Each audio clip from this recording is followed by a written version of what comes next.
binging behaviour continues and keep impacting. 1,000 alcohol-related deaths. There's a lot of connection between those two things, mental health and substance use and abuse. He took it as a big lot and it wasn't a safe batch.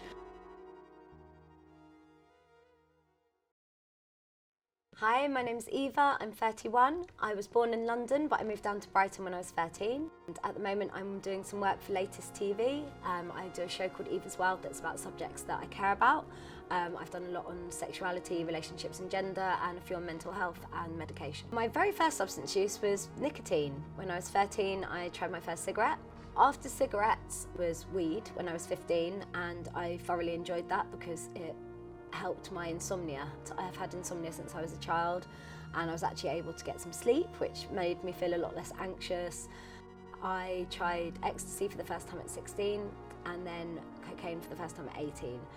And they were ones that you probably shouldn't get into. I'll occasionally do something a bit trippy at a festival because it's good fun. The chemical changes we see in the brain are actually that these substances will change the processing. The amount of neurotransmitters in the brain become either more or less. So like a lot of things like MDMA, cocaine, we see a lot more serotonin, a lot more dopamine released. And this obviously gives people like the euphoric high that they feel. The brain only has so much of these neurotransmitters. So when these run out, people carry on chasing these highs, and there's actually, the brain's trying to make more dopamine, more serotonin, and that's when people get these lows and what people call a come down, which leads to a lot of the negative after effects of drugs because the brain physically has nothing more left in it to respond to the drugs you're putting into the body. Hi, I'm Amy, I'm 25 and I work from home writing sometimes. When I was like a mid-teen, was that everyone, like not everyone, but like most people were doing it. Two of my closest friends, their parents smoked. In uni, most of my friends pretty much were all smokers, drank. Quite a few of them smoked weed or did other drugs. Like I was curious, but I was also like somewhat terrified because of the things I'd heard. Around sort of the age of 14, everyone was starting to drink and smoke cigarettes. So to kind of feel cool, I did it too, because all the people I wanted to like me were doing it. The pressure I felt when I had my first cigarette, they asked me to buy cigarettes for them from the shop, and I went down and I was so excited that I could get served at 13. But then I went down and they asked me to smoke it, and I was like pretending, like, I said to my friend how horrible it was, and she was like, oh no, but it gets better. And I think that actually curiosity was what has got me into most of my drug use. But I remember a lot of pressure to drink or smoke cigarettes because it was the thing that everyone did, so I kind of just did anything I could that made me cooler. We see a lot of people coming in with really, really long histories with these kind of substances, and you wouldn't really expect to see that many young people in intensive care, but because of the knock-on effects that it can have, we see quite a few different cases of smoking, things like that, such as COPD, cancers. So we know that there are kind of scientific correlations with those two things. Yeah. Alcohol, liver problems is a really, really big one. Sometimes to the point where people need liver transplants. It is kind of that rolling addiction, and as we're seeing more kind of binging behaviour amongst younger people, it's becoming a more sort of recurrent thing. I wasted quite a few years doing stuff to impress people.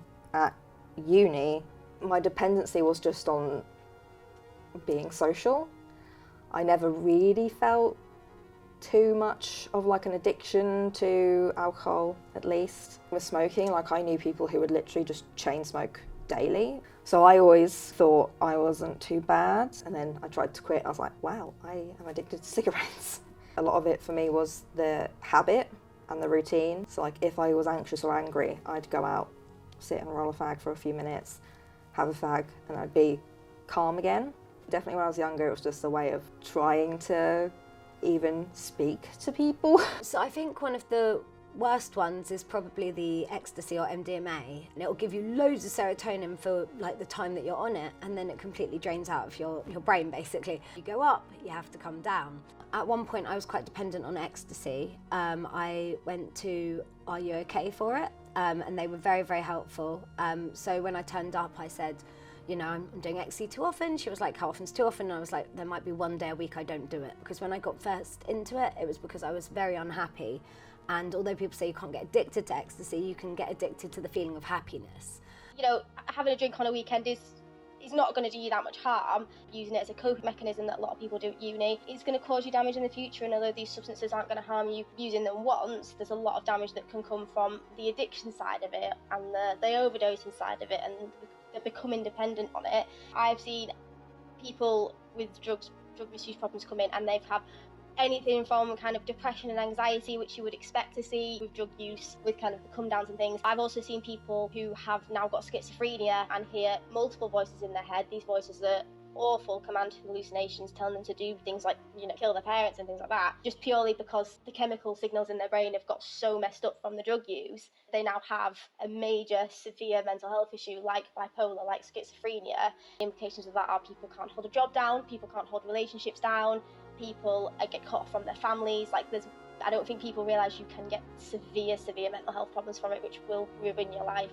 Yeah, I think there is a correlation between anxiety or even depression, but for me it was mostly anxiety, particularly social anxiety, because this was one of the most difficult things for quitting smoking. I'd go out to a smoking area even by myself and then I'd make friends. Oh, I don't have a lighter. Oh, I have a lighter, here you go. That was just such an easy icebreaker to make some new friends. There's a lot of connection between those two things, mental health and substance use and abuse. I think most people use drugs to deal with their mental issues as coping mechanisms. It's a bit difficult because sometimes it's what came first, the chicken or the egg? Did the mental issues come first or did the drugs come first? I remember when I came to the uni in Manchester, there was people handing out numbers for drugs on lighters, like at bus stops and things. Like, if you need anything this weekend, let me know, and just handing out lighters with a number on. It was like so easy to get hold of. Like, drug dealers are advertising themselves to young people, to uni students. Like, you can literally click your fingers and have it. So I think whereas maybe before people would go, oh, maybe I want to try it, but I don't know how to get it, it's so easy to get now. At uni, when I was in London, where I could literally just hop on a bus at any time of the day or night, get cigarettes or alcohol whenever. So I smoked a lot, like maybe 10 or more a day, and drank every other day-ish. And it's part of like being social, really, in that sort of like age group of teens into your 20s. It's still like a big part of that socialising culture. I actually text my man and he comes round within an hour and drops it to my door. I call him Deliveroo. There is always that overarching feeling that technically everything's still illegal and you don't really want to get in trouble, especially, I've done work with kids, I've done youth advice work, I've done work that would be frowned upon if I was known as doing lots of drugs, but I've never let it affect my work in any way, so I personally don't think it's an issue, but I know that legally it could be. Like, there can be big implications of being caught with a Class A drug like cocaine or MDMA on you, even if it's a small amount. I think there definitely is kind of a current normalisation of it. There are even nights out that are kind of aimed towards these demographics. You have nights out that are advertised as kind of psychedelic nights, or that have certain features that are aimed towards people on these substances. I remember feeling a little bit pressurised to take cocaine a little while ago because I'd already decided that I didn't really want to do it that much anymore. I was feeling quite good in myself, and I kind of knew that if anything it was going to make me feel worse the next day than I had been feeling. But all of my friends were around and they were like, oh, but we've been really looking forward to seeing you, don't you want to put in with us?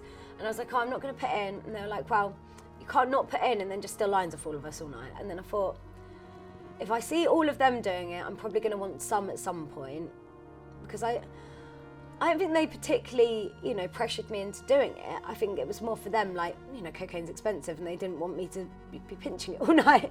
But then me in my head, I kind of decided that I didn't want to be left out. It's like being the only sober person at a party when everyone's drunk. They're just bloody annoying. And it's similar with cocaine. If you're the only one not on it, you're just not on the same level as them. And I think that is often why I do it more than anything anymore. There's a lot of links between substance abuse and something called Korsakoff syndrome. The brain just stops producing B1, which is thiamine. The brain basically becomes severely cognitively impaired and you have permanent memory loss and brain damage. Most people that come in with something like Korsakoff syndrome will have severe substance or alcohol issues, and they're like major long-term things that I don't think people think about when they're in their 20s and doing this stuff, because it's not something that you would ever think about being in your 70s and having motor neuron disease because of it. I feel like I've had a lot of after effects a lot further down the line. So like my Crohn's diagnosis Not really sure if I would have actually ever been diagnosed with Crohn's. Can affect everything. It's not glamorous, but everything from your butthole to your mouth, basically. Lots of inflammation. Lots of people can have triggers based on like things that they put in their body. Like smoking can be a trigger, alcohol can be a trigger, food can be a trigger. I can't eat anything with lactose in. My worst flares, I'd be up all night, sat on the toilet, try not to be sick. Yeah, no, it can be worse. Like some people have been rushed to hospital and just been given a stoma and that's it. That's what I'm terrified of, so fun, glamorous part of that. Used drinking as a way to get to sleep some nights because I'd be in so much pain. So I think it was just a way for me to sort of like ignore it for a long time. I've been in and out of like therapies for the same sort of period of time I've been drinking and smoking. A recent case that I saw was someone that had overdosed to the point where he was unable to maintain his own airway. He ended up intubated and in intensive care, but because of the intubation process and because he wasn't able to maintain his own airway, he ended up with a hypoxic brain injury. One of my friends made his own Valium. He normally tested it in a small batch to make sure it was okay, but he'd been partying all night and he needed to fall asleep, so he took it as a big lot and it wasn't a safe batch. Another one was on ketamine and decided to swim around the pier. My very close childhood friend Ricky, he passed recently and he actually wasn't on drugs when he passed. He was just so depressed that he threw himself in front of a train at King's Cross St Pancras. Partly battling addiction, but partly battling his own mental health that was never really helped enough. You know, he wouldn't have been addicted to the drugs if they had ever given him the help that he deserved. People aren't very cool either. Stop trying to impress them and work on things that you care about rather than trying to make other people like you. I'd advise the younger generation, if you really don't want to do something, you don't have to. And if you're doing it because you want to impress people, like it's not that impressive.